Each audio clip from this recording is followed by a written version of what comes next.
Question number 93 में basically दो blocks हैं जो कि कनेक्टेड हैं स्ट्रिंग के थ्रू, और दोनों ब्लॉक्स जो है रखे हुए हैं इंक्लाइन प्लेन के ऊपर, जिसका इंक्लिनेशन कितना है, थीटा है, right. Just you can pause the video और एक बार क्वेश्चन को पढ़ सकते हो।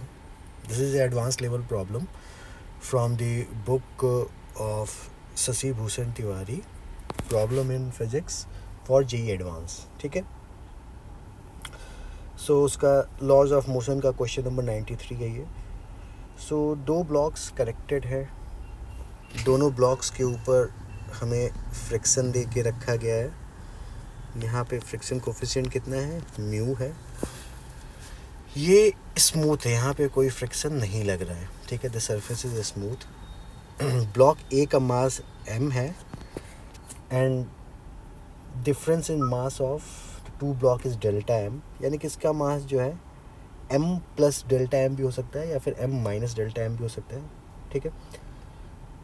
Find the minimum value of mu for which the system will not accelerate when released, ठीक है।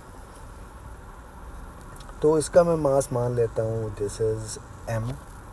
इसको मैं मास को मैं mb ले लेता हूँ, है ना।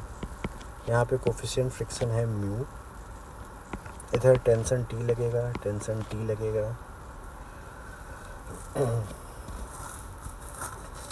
हमसे पूछा गया है कि म्यू की मिनिमम वैल्यू क्या होगी ताकि ये सिस्टम मूव ना करे।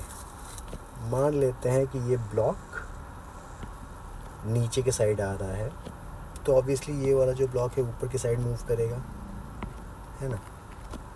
अगर B की टेंडेंसी नीचे साइड में मूव करने की होगी, तो बेसिकली हम ये मान रहे हैं कि जो मास ऑफ B है it is greater then mass of A, और दोनों ही केस में बेसिकली सेम ही रिजल्ट आने वाला है। हम A का मास ज़्यादा भी मान लेना तब भी रिजल्ट जो है हमारा सेम ही आने वाला है।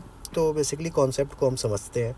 हमने माना कि B नीचे साइड में मूव कर रहा है, तो ऑब्वियसली A ऊपर जाएगा, यानी कि A पे फ्रिक्शन जो है पीछे लग रहा होगा, है ना। तो बेसिकली हम T की वैल्यू कह सकते हैं, T will be equal to, from A block की बात की जा रही है अभी, T की वैल्यू कह सकते हैं हम mg साइन थीटा, है ना, plus mu mg cos theta. T की वैल्यू हमने लिखी mg sine theta plus mu mg cos theta, ये जो T है। और अगर A पे फ्रिक्शन पीछे लग रहा होगा तो ऑब्वियसली A पे फ्रिक्शन अगर टुवर्ड्स राइट लग रहा होगा तो A पे अगर टुवर्ड्स लेफ़्ट लग रहा होगा तो B पे टुवर्ड्स राइट लगेगा, है ना, जो फ्रिक्शन है। यानी कि B को मूव करने के लिए जो MB है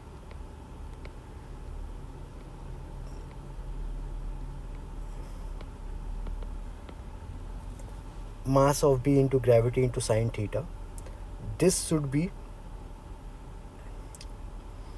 greater than या फिर इक्वल टू जो F लग रहा होगा फ्रिक्शन फोर्स, जिसकी वैल्यू अभी हमने लिखी थी mu mg cos theta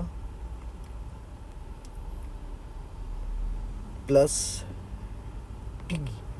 T की वैल्यू ऑलरेडी हमने निकाली है पहले वाले रिलेशन से, ठीक है।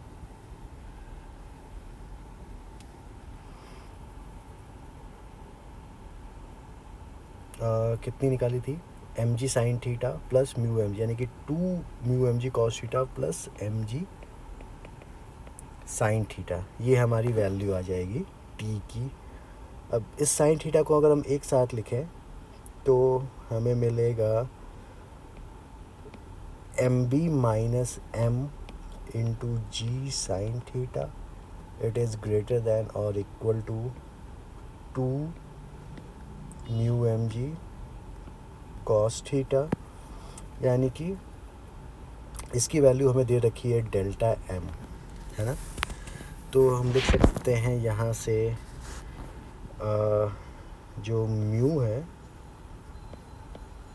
it has to be less than equal to delta m into g into sin theta upon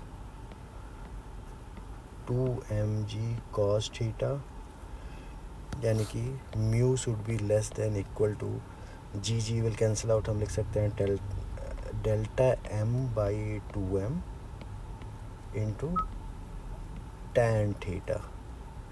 तो बेसिकली ये हमने कंडीशन निकाला था सिस्टम को मूव करने के लिए, राइट। हमने मूव करने का कंडीशन निकाला था कि मूव कर रहा होगा, यानी कि इसकी वैल्यू इसके बराबर होगी।